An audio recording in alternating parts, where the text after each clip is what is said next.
Kung nag-iisip ka na magandang pagkakakitaan ngayong holiday season, perfect itong Bass Burn Cheesecake. Napakadaling gawin at maganda ang kita dito. Sa isang bowl, naglagay ako ng 2 bar ng cream cheese na naka-room temperature at binit ko ito using hand mixer. Then agad ako ng 3 piraso ng itlog at paisa-isa ko itong nilagay habang binibit.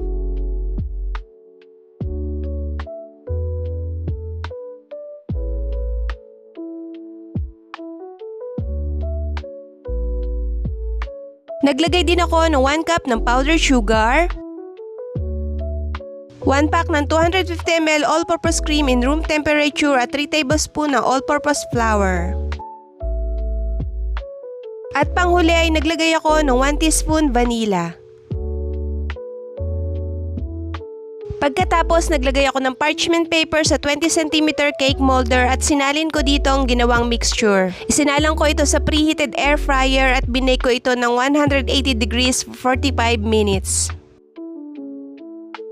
Masarap lalo ito kung malamig kaya inilagay ko ito sa ref. At mas mabenta ito kung presentable tingnan kaya naglagay ako ng ribbon at inilagay ito sa cake box. Ilalagay ko na lang ang link ng mga ito sa comment section.